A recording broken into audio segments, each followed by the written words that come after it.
Bugun hammaga qiziq bo'lgan yurakning tug'ma nuqsonlari haqida gaplashamiz. Yurak nuqsonlari ikkiga bo'linadi: tug'ma va orttirilgan. Bugun biz gaplashadiganimiz bu tug'ma nuqsonlar. Hozirgi kunda har 100 tadan bitta bolada yurak tug'ma nuqsoni bilan tug'iladi. Bularning o'zi kelib chiqish sababi onaning homiladorlik davrida shakllanadi.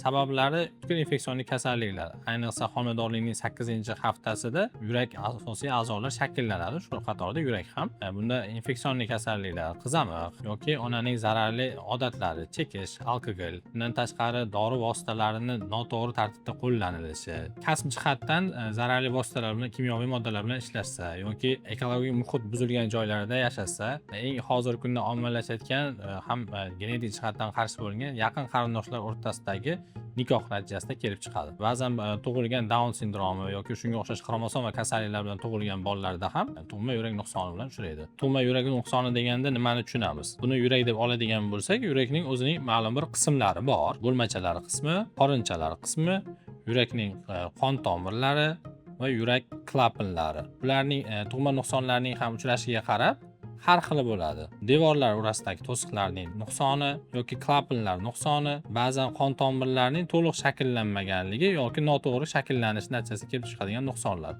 Ba'zan bir bemorning o'zida bir emas, yurakning bir necha tug'ma nuqsoni ham uchraydi. Shunga qarab bularda har xil nomlar berilgan. Eng ko'p uchraydiganlardan bittasi bu bo'lmachalar aro va qorinchalar aro to'siq nuqsoni. Bularning o'lchamiga qarab bemorlar ma'lum bir muddatgacha kuzatuvga olinadi. Tug'ma yurak nuqsoni bilan tug'ildi deilgani bu to'g'ridan to'g'ri operativ davo degani emas. O'lchami kichik jihatdan bo'ladigan bo'lsa, unda bemorlar kuzatuvga olinadi. Har bir ma'lum bir vaqtda bularni qaytadan yurakni ECHO2 ga ultrazvuk tekshiruvi o'tkaziladi va shunga qarab davo taktikasi tanlanadi. Homilador onalarga maslahat bergan bo'lardikki, tug'ma yurak nuqsoni bilan tug'ilayotgan bolalarni qanday qilib oldini bilsak bo'ladi. Bu har doim sizning ginekolog shifokoringiz tomonidan belgilangan skrininglardan o'z vaqtida o'tishingizni so'rardik. Agar shu kasallik bilan tug'ilgan bolalar bo'ladigan bo'lsa, ularda qanaqa klinik belgilar ketadi? Bemorning yig'laganda lab va og'iz burchaklarining atrofida ko'karishlar aniqlanadi, burun atroflarida.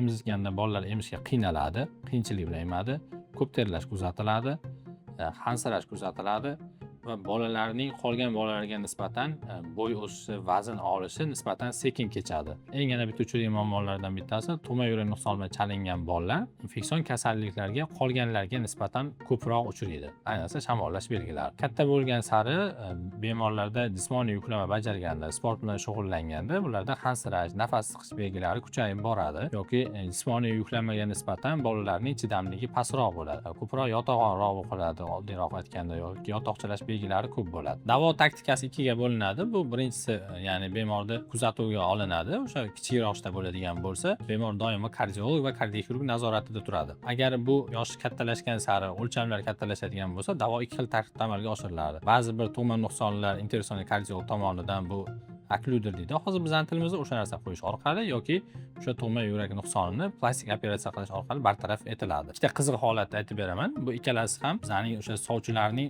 sharofati bilan kasallar vaqtida aniqlangan va davosi topilgan. Birinchisi bo'lgan holat bu tibbiy ko'rikdan o'tayotgan vaqtida, ya'ni nikohdan o'tishdan oldingi tekshiruv vaqtida aniqlanib qolgan va o'shanda bemorni ochiq usul bilan davo taktikasi qo'llangan, ya'ni plastika qilingan, razmer, o'lcham kattaligini hisobiga. Ikkinchisi esa onasining yoshligida tug'ma nuqsoni borligi bolasi haqida ma'lumotga ega bo'lgan, lekin bolada shikoyat, boshqa narsa kuzatilmagani sababli e'tibor berishmagan. Soch kelib boshlagandan keyin xayoliga keladiki, tug'ma nuqsoni bor edi. Tekshiryapti, haqiqatan ham tug'ma nuqson hali bartaraf etilmagan. Bu ikkinchi bolaniki o'lcham kichkina bo'lganligi sababli okklyuder qo'yish orqali tug'ma nuqson bartaraf etildi. Agar sizning yaqinlaringizda ushbu belgilar kuzatiladigan bo'lsa, albatta kardiologga ko'rining. Ultrazvuk tekshiruvdan, ya'ni ECHO2 ga tekshiruvdan o'tkazishingiz kerak bo'ladi. Nima sababdan?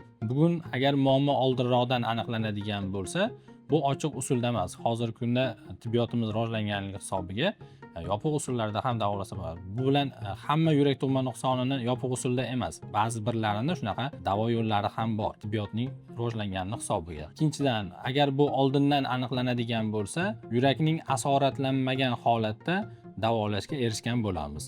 Bu degani ertaga uning qo'shimcha yana yurak kasalliklari kelib chiqishini oldini oladi. Yurakning hajm jihatdan kattalashishi, ba'zan shunday holatlar ham keladiki, eng achinarlisi ba'zan bemor uchun ham, uning yaqinlariga ham achinasan, chunki bu bee'tiborlik natijasida bemorning operativ davo ham foyda bermaydigan holatlar kelib qoladi.